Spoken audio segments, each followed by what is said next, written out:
Welcome to the NBA Coast to Coast podcast, brought to you by thelines.com. Coming to you from the West Coast, Josh Lander, joined by my guy Nate Weitzer on the East Coast. And we are looking at a little 3-game slate here on Thursday night, Nate, in the NBA. In this one, we're taking a look at a pretty good matchup. The Nuggies and the Portland Trailblazers taking on. They are in Portland for this one. We've also got another game video and our player props up for you, as we do each and every weekday of this regular season. So make sure to like and subscribe. Also want you to head to thelines.com. Nate and the gang have all of our great written content up there, as well as our odds finder tool that you can use to make sure you're getting the best juice back between all these U.S. sports books offering these NBA odds this season. Nate, let's get into this little slate here and then talk Nuggets and Trailblazers. Yeah, 3 games, like you said. We got the Clippers, who are on a back-to-back. They've opened as +4 in Miami, total 215. The other game we talk about, the Rockets opened as -1 at the Spurs, but that spread's growing because the Spurs have lost like a million games in a row. So it's -2.5 now. Total's a little high at 233. We both like the under in that one. And then this game is a pick'em right now. Nuggets maybe -1 in Portland. With Dame Lillard back, the total is at 226. The Blazers could not get a win without him. I mean, they got 2 wins, actually. They lost 7 of 8, then they won in Utah, and on a back-to-back, he returned. Showed a little rust against the Pacers. Missed a bunch of 2s, 4 turnovers, but same old Dame, 5 for 10 from deep, and a +30 in his time on the floor.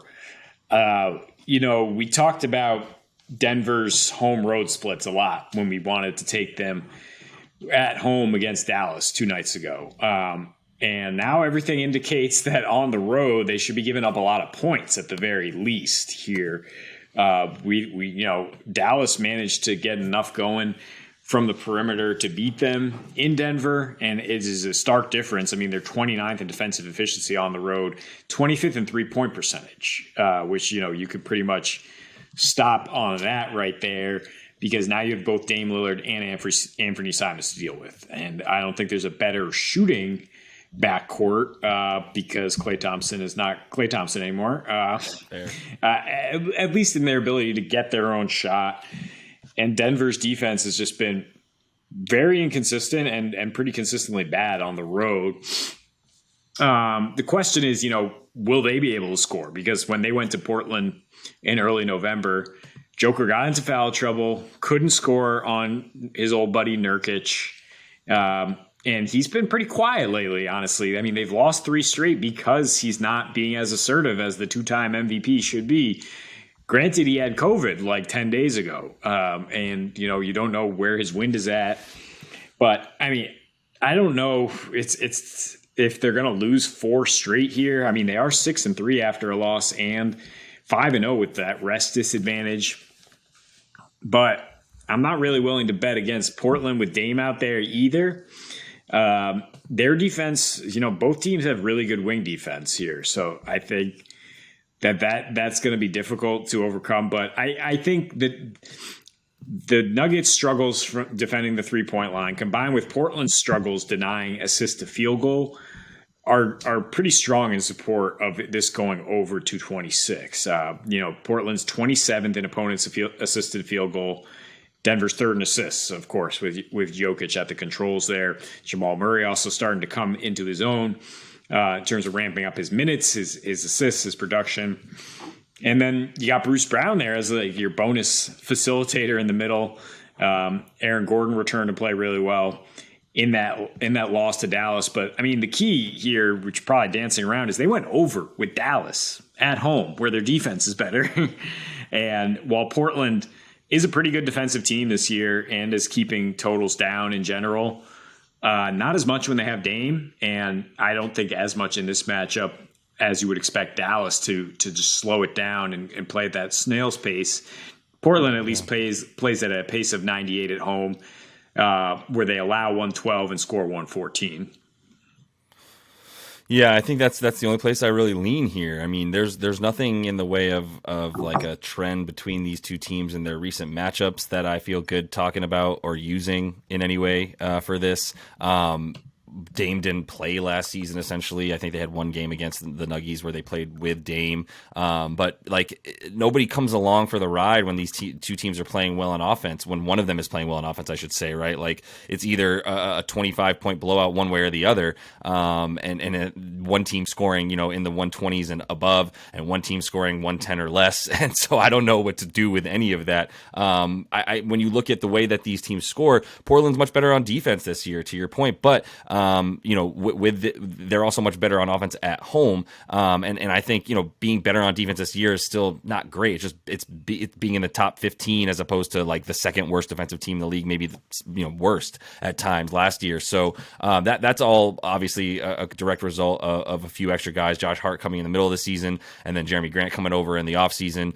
Both those guys having really good individual defensive ratings and defensive rebound percentages. So they're not giving up nearly as many second chance points as well, which is something that Denver hasn't done quite as well this year, about 15th in terms of second chance points, something that they did a lot better last year. Once, obviously when Michael Porter Jr. is in there as well, you've got three guys that can all crash the offensive rebounds with Ago, Aaron Gordon, and then Jokic as well. And as opposed to opponent second chance points for Portland, still not something that they're able to do as well as in terms of defending the paint or not allowing those second chance points. Still closer to on in terms of the bottom half of the league, allowing those, and then opponents points in the paint as well, where obviously Denver does score a ton of their points in the paint, all in the 2-pointers as well, especially with Jamal Murray not necessarily ramping up from 3 yet. But I do like the fact that the offenses in this case will, I think, the trends say that that's the case for both of them at least a little bit. Portland at home, they are 6-4 to the over, and then they're going by a couple points a game in terms of against the total there.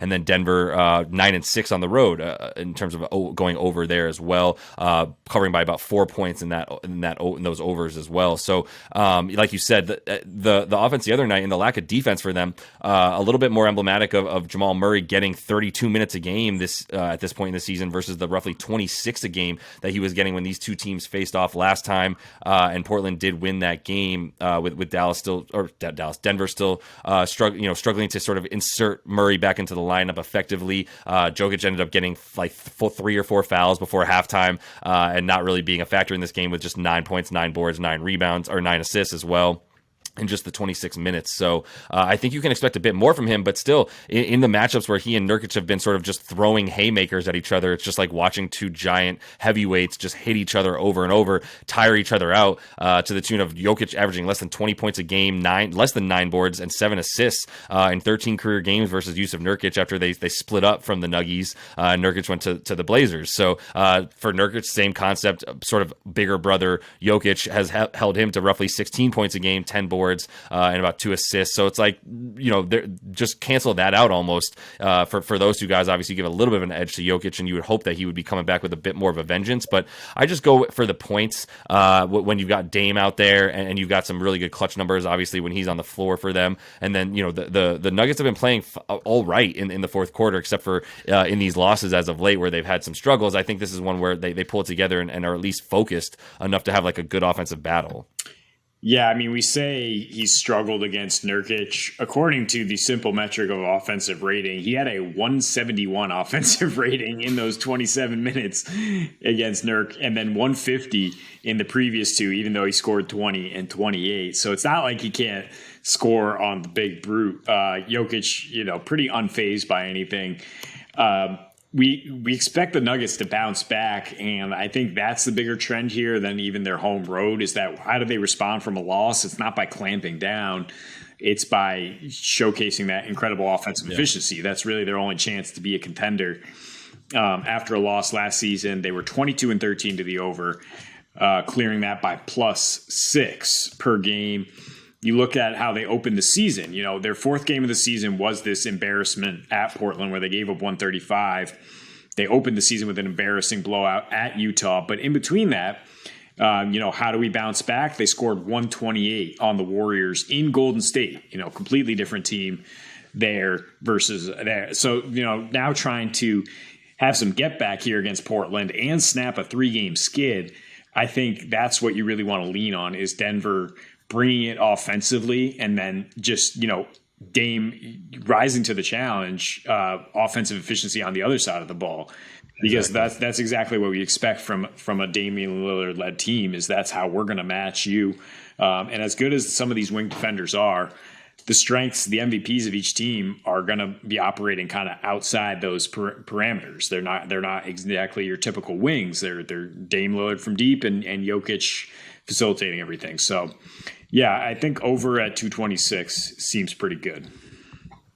Yeah, exactly. And you look at where where the Nuggets are vulnerable, and it's definitely at the point guard position where they're one of the worst teams in terms of giving up points and assists and rebounds, mostly points and assists because they don't really have much at the top of that defense. I should also say to the point of Jokic's offensive rating, it's in part because he's not able to stay on the floor against Nurkic, as he's only averaged roughly like 28 minutes over the course of his last 6 games against Nurk, because he's averaging 3.5 to 4 fouls in that time as well. So obviously having to come off the floor if Nurk is going to be able to bring it on offense. But I still think for this matchup especially, it's a little bit of a Murray's going to be back. Expect him to do more of his thing, ramping it up for their guard play. And then, but he and Jokic are involved together. They're both just sort of amplifying each of their own powers with that pick and roll. So, at any rate, that is all the time we have for you guys in this one. Make sure to like and subscribe to that page. Continue to follow along. We're coming back to you guys each and every weekday with a couple game videos and our player props. So until we see you next, happy betting.